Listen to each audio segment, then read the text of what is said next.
Welcome to the Stuff and Things Podcast, your home for all stuff related to your favorite things in entertainment.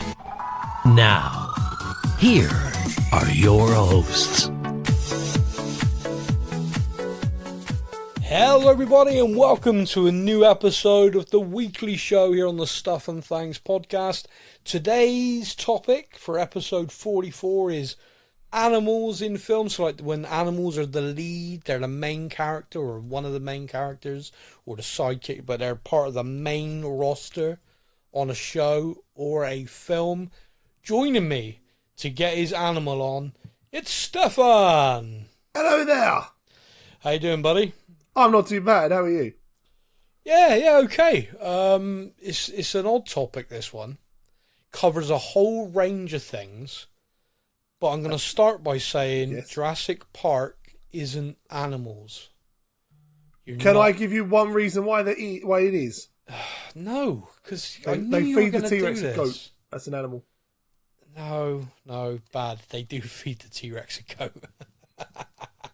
And in Jurassic Park, The Lost World, they feed the swimming one a great white shark, also an animal. So, Moving on, because I knew we'd have to address that early. yep, that's fine. The idea is sort of where they've used real animals as the stars. When I was sort of putting this together, there's a lot of instances where there are versions, like older versions, where it's like they used a real animal, and then more modern versions where they've CGI'd, which, like, I don't know if you've seen this, it's actually just been announced in the last couple of days. They're making a Scooby-Doo live action for Netflix, and they're casting a real dog. For the first time, Scooby-Doo's going to be played by an actual real dog. How is that going to work when Scooby-Doo spends most of his time walking on two legs? Well, I believe it's a origin story of Scooby-Doo, so it's him as a puppy. So perhaps at this point he's like Scrappy, he's on four legs. Scrappy-Doo stands up on two legs and does the "Let me at him, let me at him." Yeah, maybe it's an adaptation, and for once we're getting it. It's looking unneeded. like a That's real what dog. it is. Okay. It's unneeded. Yeah, it is not required. There are no new ideas. As someone who tries to be a writer, I can tell you it's bloody difficult. Yes. I like come up with something. I'm like, yeah, wait, it's been done 4,000 times. Okay, Damn it. all right, great. Yeah, Shakespeare did it, did he? Really, jackass. Yeah. So I want to start by just talking to you a little bit about some old TV shows, which if you know, we're starting on TV. Okay, yep. so if you know any of these, I'll be amazed. And when I start telling you what they were, I think you're just going to be like, what? Like, if I explain the premise to it, right, have you ever heard of a show called Mr. Ed? Nope. Mr. Ed the Talking Horse. Nope, still not heard of it. No, I'm just telling you the rest of the title. Oh, the talking. Okay. The premise of this show, like, I was young, this is a black and white thing, so this isn't like a show made when I was a kid. Colour. This is a show that was made back before colour, that was on like TV when I was a kid, at like Sunday afternoons. And the basic, like, my memory of this show is like a sitcom where this guy had a horse that can talk. And every week there'd be like some problem or something going on, and the horse would come up with the solution. The guy was an idiot. And Mr. Ed, like, the guy was called Wilbur, I'm sure, and Mr. Ed was like, Wilbur, come in the room. Like that's how he talked. Okay. And it was like a talking horse, man. It was a real horse, and someone dubbed over it. It was ridiculous. Like, I mean, that was a TV it's not show. sounding. But that was a TV show that was not just made, but did very well. Right, a talking horse. I am guessing you have heard of Lassie. Of course. Basic premise of Lassie? Lassie the Wonder Doll or something, wasn't it? Yeah, a dog that, like, saves people by being a hero all the time. Yeah. I mean, okay. Why Skippy not? Yeah. Skippy the bush kangaroo. Skippy, of course. Basically, I know that one. Basically, Lassie, but on Australia with a kangaroo. What's that, Skip? Someone's falling down the mine shaft. Oh, and there's two of them. Oh no, and one of them's broke his leg. Like, fuck off, man. But yeah, that was Skippy the bush kangaroo. Following the exact same format, do you remember Flipper? Now, Flipper, I loved Flipper. I loved Flipper. Got you. So, those who know me know that I am an absolute, like, marine animal geek. Yeah. So yeah, Flipper. Ah, yes. Flipper. Basic premise of Flipper, my friend. Could you explain that to our younger listeners?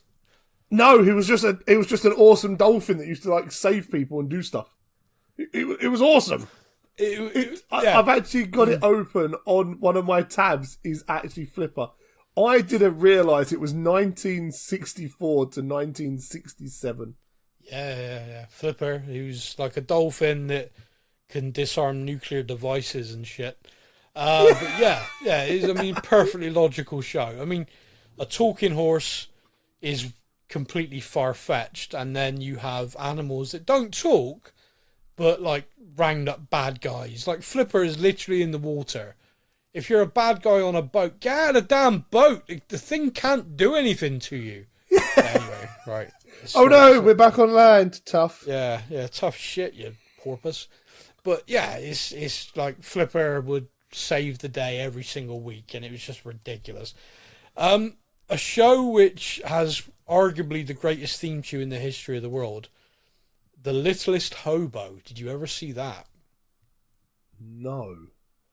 So you know what a hobo is, for a start, because otherwise this premise is going to go right over your head. Well, I feel like I do, and it doesn't relate to animals, so I'm now curious. Yeah, so a hobo is like a transient person of no fixed abode, someone who's hitting the rails, on the road, they're like a rolling stone. Yeah. The littlest hobo would happen to just be a dog, looked a bit like Lassie, but wasn't Lassie, and would go from town to town every week, solving crimes. This dog would like roll up in the town, something bad would be happening, and the dog would save the day. And then at the end of every episode, the dog would be hitting the road, and it'd have its song like, "There's a place that keeps on calling me, down the road is where I'll always be," like that. And it just fucking rocked, man. The song slapped like a mother. And so The Littlest Hobo, like, I remember that as a kid. Like, I watched that as a kid. Like, this dog is like a wonder dog. It's the best friggin' dog in the world. Every week it rocks up, saves a baby from a fire, kills a bad guy that sets them, or doesn't kill, but like gets the bad guy arrested. This isn't the Punisher's dog. And then would like rock on to the next town. Like, but it was kind of a bit sad as well. Like the old Incredible Hulk TV series, which was like, he'd arrive in a town, he'd do something to save people, but then would have to leave, like, because to keep who he is safe. The Littlest Hobo was like the same every week. Like the family would be like, "Oh, please stay, dog," and the dog would be like, "No, fuck you, man, I'm on the road," and off it'd go and save some more people. So yeah, that was The Littlest Hobo. I could stay here or I could save people. I know what I must do. Yeah, it's like, this burning desire to just keep going. Amazing. Until, he was hit by a truck. Anyway, so those are like these really core TV memories of being a kid where like animals were the star. Now, I want to mention a kids' TV show to you called Woof. Woof. Are you aware of this? No, I'm not aware of Woof. Basic premise of this show is a young boy who can turn himself into a dog. I am not sure if this show is still airing anywhere. There are major points to it which were a bit cheeky in the late 80s to early 90s, and nowadays would probably get you cancelled. The boy turns into a dog. He'd be naked every single time because obviously all his clothes had dropped to the floor and he'd be a dog. So when he'd reappear as a boy, he'd be a naked young boy. Now, don't get me wrong, British television, you're not seeing his bits, but still, it's a naked young boy on a regular basis on a TV show. Yeah, that to me says possibly might have a few issues. I think standalone, yeah. The fact that he'd, like, you know, young boy, prepubescent, spot a group of girls, turn himself into a dog, go get his belly rubbed. No one really talked about that. No one really talked about what that was. just oh, nice group of girls over there. I'm just gonna go play with them as a dog. No one really focuses on that. Like, and don't get me wrong, as a young kid, I didn't think about it at all. It wasn't until they did this retro kids TV day, and my daughter was like 4 or 5, and they were just showing all of these old shows, like really random. And I was like, oh, I remember Woof. Let's watch a couple of episodes of Woof. It's a little boy turns himself into a dog, and I'm watching it. I'm like, that's not okay. Wait a minute. Oh, look at him having his chin tickled, and now she's touching him. Whoa, okay. This is not cool. So yeah, Woof, just special mention because it was a real dog in that. Obviously, great actor. But just the premise of that, like, there's some messed up shows out there that I've got to be honest with you. Now, I want to move this over to movies because I think this is where the main thing is. I'm going to hand it to you a little bit because this is very much your area, not mine. But I do just want to mention one which you can then take the baton on if you like, just because there's a stupid story for it. Okay. And it's Free Willy. Ah, yes! Okay. Now, I'm going to let you run with this because I'm sure you love this film. Well, I've got there's a couple of TV shows still for myself. Before we go into movies, there's a couple of TV shows. All right, go on.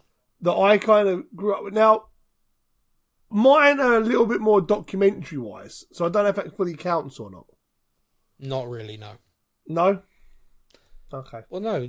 It's TV film show. Like, oh, right, go on. What were you going to say? Well, it's like things like Crikey, It's the Irwins is all about their zoo in Australia. Well, yeah, but that's not like scripted television, is it? I feel like some of it might be. Oh, well, yeah. Some of it might be. Yeah. And then see, that's my thing. When you said like animal TV shows, I went straight to, like, the Planet Earth series. All three of those and Blue Planet and stuff like that. Like, those for me, growing up and even as an adult, I watched those and I'm like, these are just like the best TV. Yeah, I mean that's kind of like nature documentaries, not really. If we do a podcast about nature documentaries, mate, you won't even need to be on the podcast. I got that shit down. I gotta be honest with you, I wouldn't be. So yeah, you for me, I'm like, yep, I got this. That's right. I'll add that to that. I could do with a week off actually. That's cool. Yeah, you rock it. So the silly story I've got for Free Willy is you're gonna like this, right? Go on. So have you got IMDb loaded? Can you tell me what year Free Willy came out? I can tell you what year Free Willy came out. 1 second. I have it already saved up on here. I should know this off by heart, and I'm disappointed that. Well, I'm just curious because I can't remember roughly how old I would have been. But I want to say like 1995 sort of time, but I feel like it was earlier. 1 second. Yeah, it probably was, but it would have been later than that this happened. But I'm just curious. I'm just kind of curious because I'm now thinking it might have been like... I think they made a few sequels. They made 3 of them. Okay. So I'm not sure which of the Free Willies this was, but I do know I'd have been like 15 or 16 years old. So it would have been 1993 the first one came out. Okay. So this would have been like 97 or 98. So that could have been one of the sequels because Free Willy 2... The Adventure Home was 1995. Yeah. And then Free Willy 3, The Rescue, was 1997. Okay, so I'm not sure which one it was, right? But they were all amazing. I am fully aware what the Free Willy films are, right? I know what that are. I've seen, like, it's rescuing a whale from memory. I don't know. It is. From memory, whale, you know it.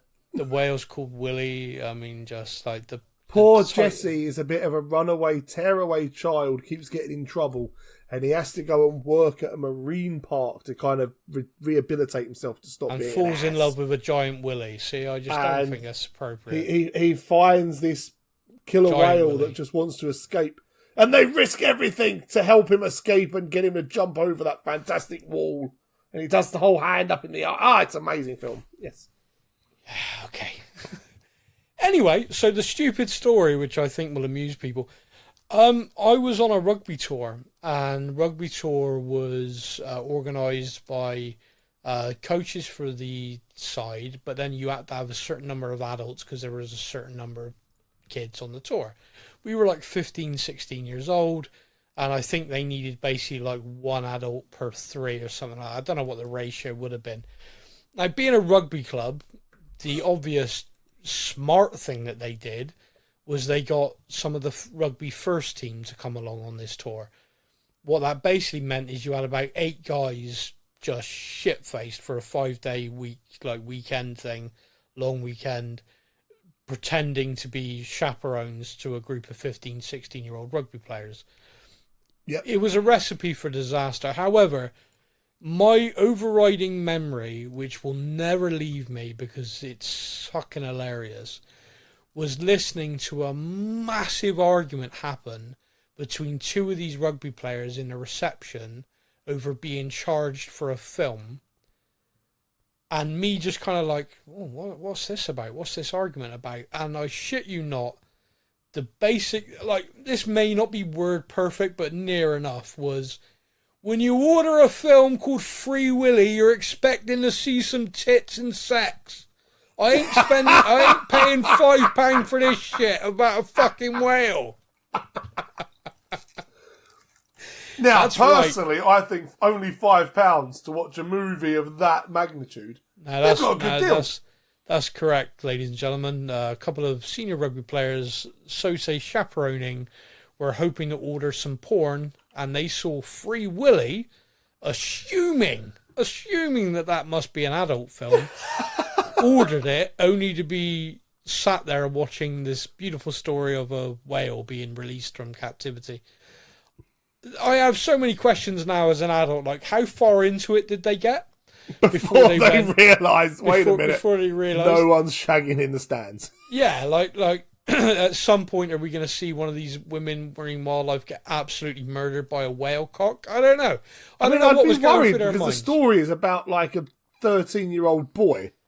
Mate, it was a different time. But yeah, like genuinely. At what point did they think the kid was going to go off stage and all of a sudden the mum's going to be like, yeah, bow, chicka, wow, wow. Like, yeah, it just like, how far into it did they get? Like, it just, and so that, whenever anyone talks about like, oh, the film Free Will, or I see it anywhere, my mind immediately goes back to that, and I just chuckles.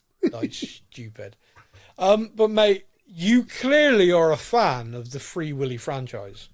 My favourite animal on the planet is the orca whale. And I put that down purely to the fact I would watch this film on repeat as a child. Wow. All 3 of them, to be fair, all 3 of them got massive amount of watch time. Free Willy free. I mean, that's just a sentence. Yeah. Free Willy 2, The Adventure Home, is all about he's trying to save others from an oil spill. And there's a couple of the whales now. He's now got a new pod. And they're saving him from an oil spill. Okay. Which was pretty cool. I'm pretty sure the oil spill was set fire at one point. It was pretty cool. Diving under the water and stuff. And then the third one is all about Jesse, who's now a 16-year-old. You know, he's grown up, you know. He's old now. And his old friend are trying to start. I think it was like an illegal whale poaching, and Free Willy's about to have, like, he's got his own pod and he's got like a pregnant mate and all stuff like that. And so we did get some porn. Nice. I don't think we see it. Oh, right, okay. But they're basically trying to make sushi or something, and they have to try and save him. Oh man! So there's like some illegal whaling going on. I mean, that's it. The stakes, man. The stakes go up in every film. Oh, tell me about it. But yeah, they were fantastic. Once again, yeah, they are the reason for like one of my favourite ever animals is because of that film. I'm not sure where to go with that. I gotta be honest. I mean, talking about that, one of my other favourite animals are pigs. So you can guess what film that's thanks to. The fact I'm yet to meet a talking pig greatly upsets me. You want to talk about Babe, don't you? Babe! Yeah, what a film. Did you seriously like that film? I did as a kid. I have not watched that film in, I reckon, a good 25 years. Okay, watch it again. I don't know if I want to. No, actually don't. Don't ruin it for yourself. If you have It's like the Free Willy memories, movies. I haven't watched those in a good 15 to 20 years. I don't want to go back and watch them again now because I love those movies. Yeah, I think if you watch the level of acting at the start of Free Willy, you might understand why two men might have watched it for a while thinking it is a porno. Maybe it is. I realised making this list of animal films, I made this list realising most of these are from my childhood. Oh, most of them have not been watched in at least 20 years. So go on, I am terrified to think about watching them again. So I have written down here Beethoven. What a film! I hated it, me. Couldn't stand that film. There was a few of those as well. Beethoven had a few sequels. Yeah. Marley and Me. Did you ever watch that? No, everyone said it was really sad, so I refused to watch it. Yeah, that's fair. Yeah. But I mean, that was. I was like, I am not watching a film that I know is making grown men cry. Nope. Well, it's like there's this weird.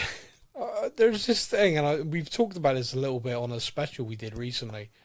There's like this thing, like you can straight up murder 1,000 people in a war film, but if the dog dies, people are gonna riot.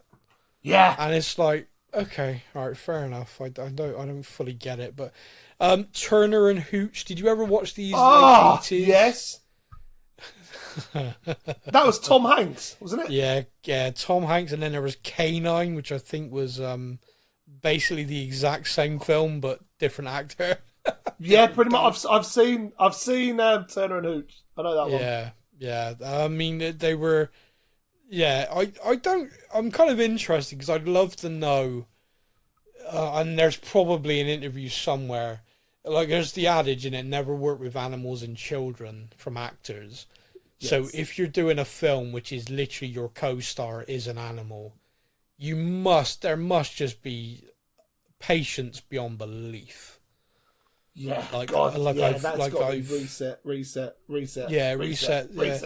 But that scene was great. Yeah, but the dog was shitting, mate. You can't do that. Yeah, like, well, can't you just focus on me? No, the dog's the star. What are you on about? And imagine being like a co-star to that film, like it's Turner and Hooch.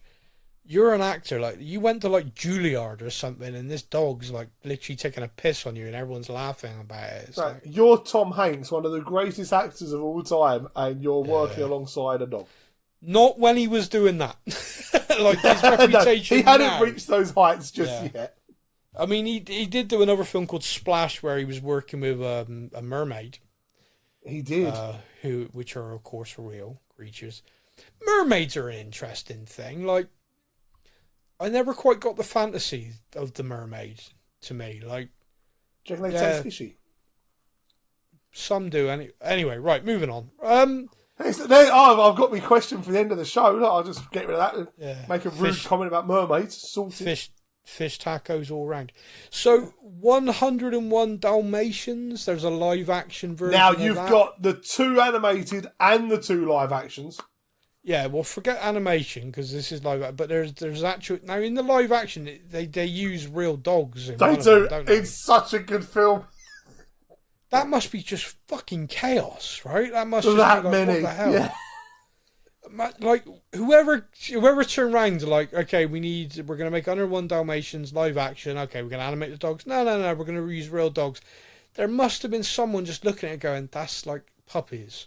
That's not trained animals for set. You're literally unleashing 101 Dalmatian puppies, and you want us to try and control that and make a film. Yeah, and you expect them all to run in the same direction that we're asking? Are you sure? Oh.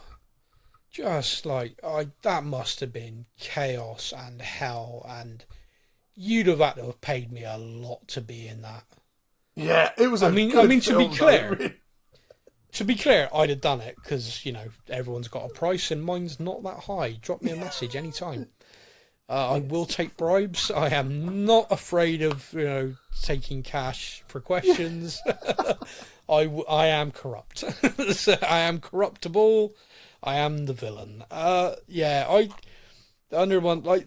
thing I found when I was doing this, and this is why I may hand this to you now, is like, I clearly, when I was a kid, would watch a lot of this stuff and just kind of, this is fun. Like, it's a dog that saves the day. And then clearly at some point I went, this is fucking ridiculous. And I've just never watched anything like it since. Because, like, I looked up a list to sort of go, I must have seen more than I realise. Yeah. And I've worked my way through this list of, like, the last 10, 15 years. There's been a lot of live-action TV and films with animals as the stars. And I'm like, didn't even know it existed. Wow, so-and-so did that. Their career's in the shitter. And I'm just like, I've just gone through this. I'm like, wow, literally not even on my radar, this stuff. Like, clearly it's so not my thing. So I'm going to hand this to you to say, like, I've just mentioned a few of those. Do you have other animals starring films that you were like, this is a thing, this is good? Or just to point and laugh at, of course. Equally okay, so as I say, this is going back to like my childhood mostly. Please do, yeah. So obviously we've got the Free Willy movies.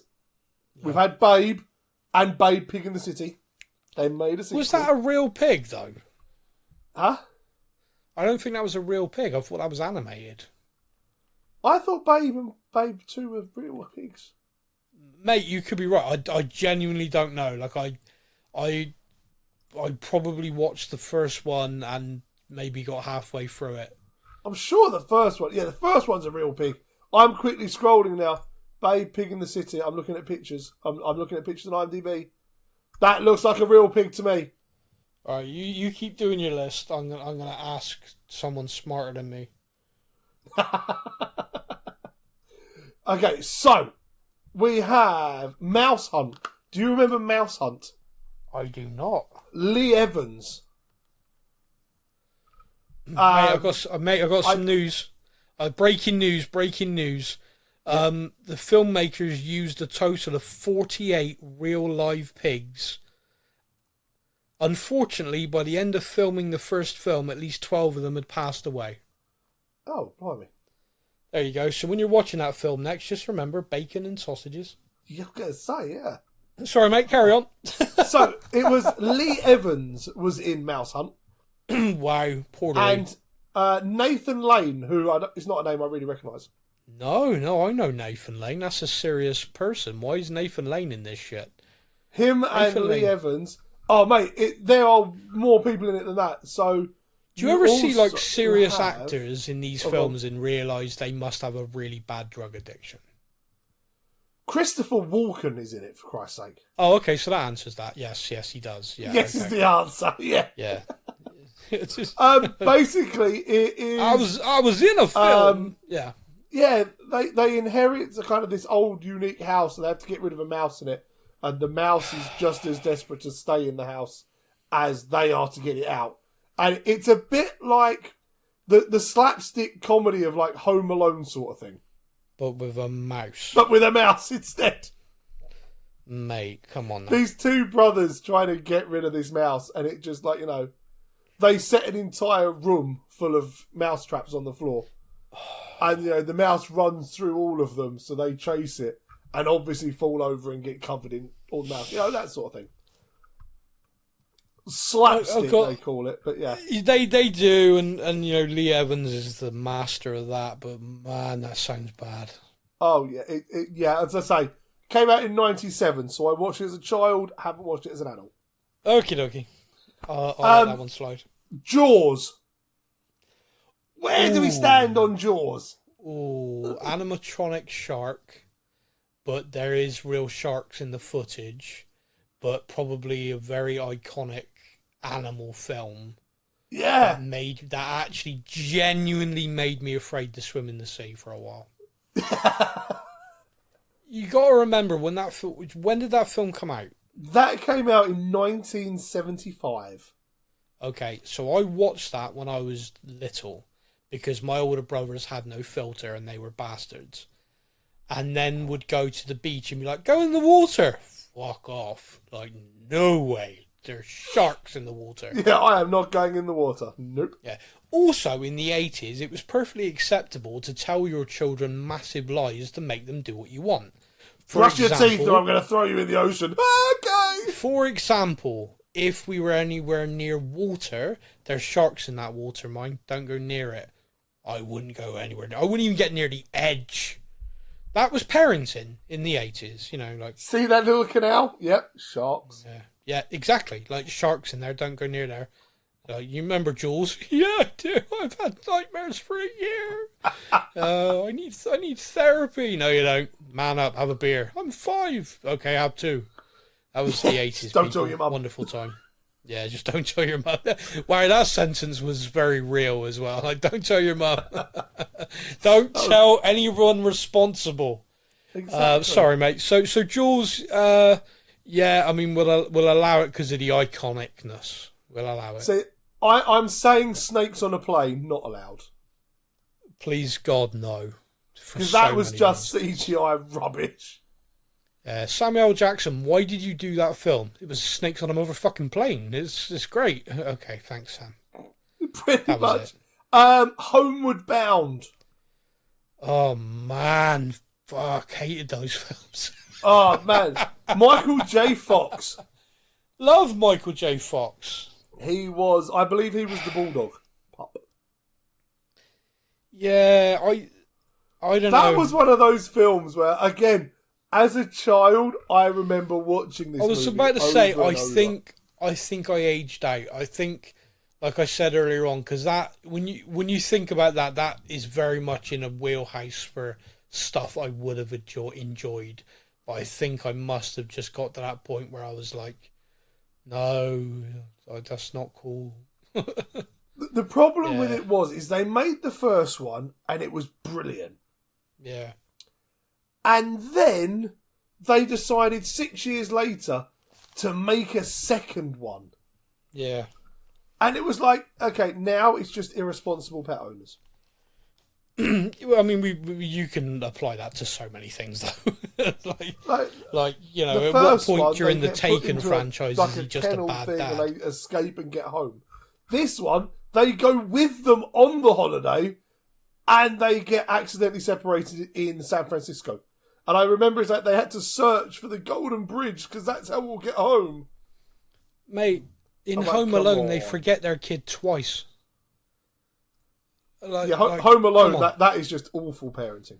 Like, animal negligence is one thing. That was full on. Like, they should have had their kid taken from them. Like, that was terrible stuff. Like, you have to wonder how he didn't, don't you? Really traumatic. Yeah. Again, like the time to be alive. Like Home Alone in the modern setting is just social services arresting that mother. But anyway, so yes, Homeward Bound. Any more? Do you remember? Now this is an old 1966. Born Free. Right. Born Free. As free as... Do you remember that film, though? Yes. The orphaned little lion cub that they adopt and raise. Yes. I watched that as a kid. Enjoyed that, actually, yes. Again, as a child, watched it. Haven't watched it since. No, don't. It's like Black Beauty. Did you ever watch that? Yeah. Yeah. That again, like, as a kid, little kid, I remember watching that and just being like wide-eyed. And then I remember my daughter watching it and being wide-eyed and me being like, oh, this is so shit. Yeah. Why did I like this? Yeah, like, what is it about this that's any good at all? Also, imagine if those two rugby players had ordered Black Beauty on the... Anyway. They were really upset. Yeah, Free Willy and Black Beauty, a double header. It's quite disturbing how many of these film titles can easily... Anyway, right, go on. Next. Okay, so my next three all have question marks next to them. Okay. A bit like the Jaws thing. All right, well, I'm probably going to say no because I'm a bastard. Go on. So, Life of Pi.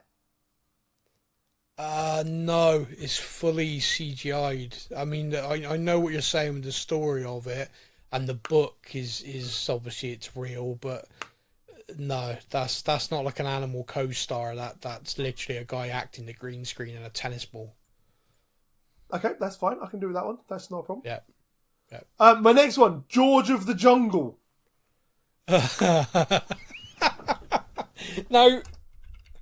I don't know. Like, is there an animal star in that? Like, because George is like literally it's George, and yeah, there's animals and stuff in it, but they're not. It's not like George and Clive the monkey in the jungle. It's I don't know. George You got an ape named Ape, John Cleese. Yeah, but it's no. I don't think any of them are the stars of it, though, are they? Well, no, that's what I was wondering. Like, there's definitely animals in it, but they're not. But there's like fucking animals in loads of things. They're not like, like the day after tomorrow, there's animals fucking everywhere, but they're not the star of the film. So no. So that's a no again. See, I told you I was horrible. I know, and then so my last one is the remake, so the live action movie of The Lion King. Yeah, but it's not live action though. It's animated. Like that's why I've got the big question mark. Yeah, next to it. It was that whole they class did, of like Lady and the Tramp as well, didn't they? Yeah, like and Lady and the Tramp, they're kind of we've used real animals and we've just kind of done this, and I'm like, but like there's a studio in Bristol, right? This is a genuine thing. Bristol's my home city, and the studio years ago, fucking cleverly, by the way. When motion capture was invented, they started doing motion capture for animals and creating a library of every animal you can imagine doing every movement that animal does, and they motion captured it. Fair play to them. And they then sell that library, they own that library, and they sell it to studios whenever they want to do it. And when they made a live action Lion King, they bought all of it from the studio. It was like a big local news story because it was like a big Disney film and everything. Yeah. And so all of that, like, but to me, I'm like, don't call it live action. That's not like it's just a new version of animation. They used real dogs, but then like CGI'd the faces for them to talk, and that I just find even more strange. It's disturbing. Yeah, like if it's live action, it's fair enough. 101 Dalmatians.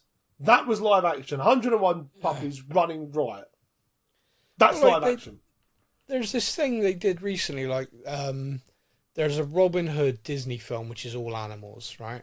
It's one of the older, that was on my list Disney until films. you said no animation. Yeah, no shit. And they have talked recently about doing a remake. And I'm like, if you're going to do a live action Robin Hood telling that story, then do it, but use people. Like, it's live action, it's people. If only that film tell that same story. Oh, wait. Oodalally, and like, go for it. Do that, tell that story, but with people, not the animals. That's fine.